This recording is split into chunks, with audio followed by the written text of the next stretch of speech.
Sadiq Khan has almost flown to the moon this year, not metaphorically, literally. 229,000 air miles, to talk about reducing emissions. You couldn't make this up. Welcome back to News Core UK Plus, the channel where we slice through political hypocrisy so thick you could spread it on toast. And today's story: the London mayor who's clocked more flight miles than a rock star, all in the name of fighting climate change. Let's dive in. Numbers are wild. 12,000 miles round trip to Rio de Janeiro for yet another climate conference. That's his fifth foreign trip this year. By the time his plane touches down at Heathrow, he'll have personally flown 27,572 miles in 2025 alone. That's like driving around the M25 235 times. Imagine sitting in that traffic voluntarily. That's the level of dedication we're talking about. And it doesn't stop there, because the mayor never flies alone. When you include his entourage, the total rockets to 229,294 miles. That's almost the exact distance from Earth to the moon. To discuss how we all need to fly less, a Tory Assembly member put it perfectly. Sadiq's tackling climate change one business class flight at a time, because yes, business class always. Apparently economy is for people who aren't saving the planet and the cost. That's where this story really takes off. Let's talk about his Africa trade mission in July, the first by any London mayor. It cost taxpayers £84,000.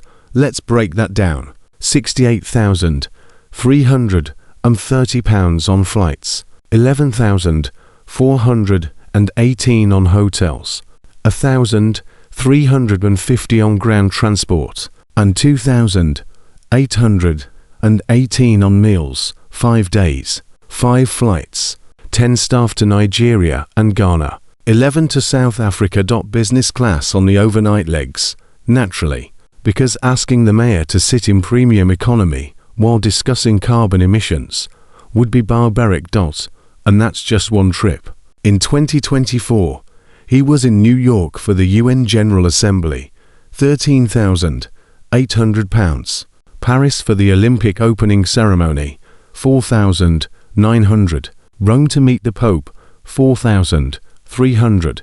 He's also been to Poland for Auschwitz commemorations, to Cannes for a property conference, Paris again for a mayoral gathering, and now Rio. That's at least 20 foreign trips since 2016. Some of them, fair enough. Auschwitz, absolutely legitimate. But when you're co-chair of the C40 Cities Climate Network and your air miles rival an EasyJet pilots, people notice. So what's he actually doing at these events? In Rio, he used his keynote to attack Donald Trump, calling him one of the climate wreckers. He said, "Famous among the wreckers is the President of the United States, someone who stood at the UN and called the climate crisis a scam." True, Trump did say that. But here's the problem: you can't lecture Trump on emissions while personally producing more of them than a small airline. It's like giving a speech on healthy eating while downing a tray of Big Macs. He also praised his own UL Easy expansion, saying it's brought massive environmental benefits. Nice words, except Londoners are still furious about it. While he's flying to climate summits, working class drivers are being fined for commuting in older cars. It's the political version of do as I say, not as I fly. And then, while he's in Rio attending a Game for Earth football match and the Prince of Wales's Earthshot Awards, his own Labour ally drops a brutal letter. Lenny Cooper, chair of the London Assembly's Environment Committee, and one of his biggest supporters, even she admits London isn't on track to meet its 2030 net zero target. The city needs £75 billion to hit that goal. So far, Khan's managed to mobilise just £1.1 billion. That's 1.5%. Her letter said, London's net zero and resilience ambitions require a change in pace.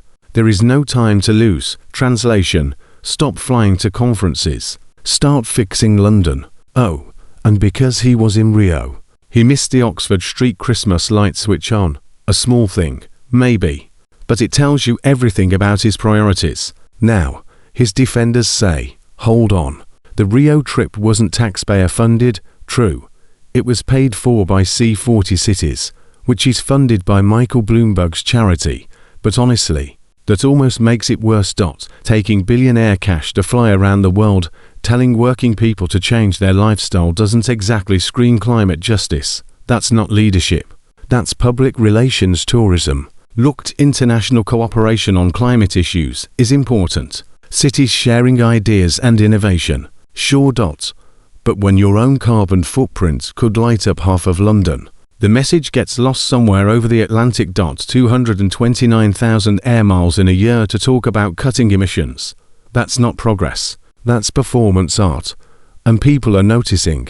Taxi drivers, builders, nurses, people who can't afford new electric cars and are paying you less fines just to get to work.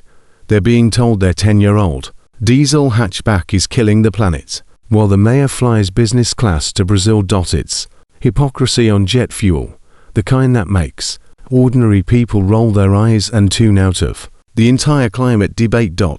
Because if the guy leading the charge is burning through fuel like a touring musician, why should anyone else take it seriously? City Hall insists these trips bring global benefits, that they attract investment, and promote London as a green leader. Maybe.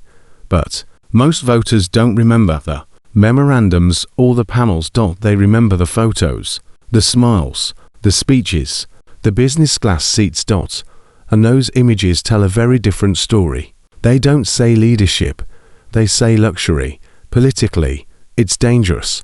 The National Labour government is already wobbling on its own climate promises. Com's flight log gives his critics an easy weapon.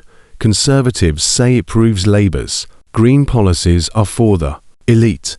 Reform UK calls it virtue signalling. With a carbon footprint, even moderate voters are starting to laugh. Every long-haul flight erodes the moral high ground he's tried so hard to claim. And here's the real shame. Because underneath the irony, Sadiq Khan probably does care about climate change. He's passionate, he's articulate, he's serious. But somewhere along the way, the symbolism overtook the substance. Flying halfway around the world to talk about cutting emissions isn't illegal. It's just tone deaf, and it feeds the cynicism that makes real change harder to sell. True climate leadership isn't measured in hashtags, press releases, or glossy conference selfies. It's measured in results, clean air, affordable transport, and practical change that helps ordinary people. When your personal carbon output could power a small airport, maybe it's time to stop flying to speeches and start walking the talk, literally. So what do you think? Are these globe-trotting climate missions vital diplomacy for London? Or just ego tour at 35,000 feet? Drop your thoughts below. And if you're tired of politicians who preach one thing and do another, hit subscribe and stay tuned. This is News Corps UK calling out power, privilege, and absurdity. One flight at a time. See you in the next one. And as always, stay skeptical.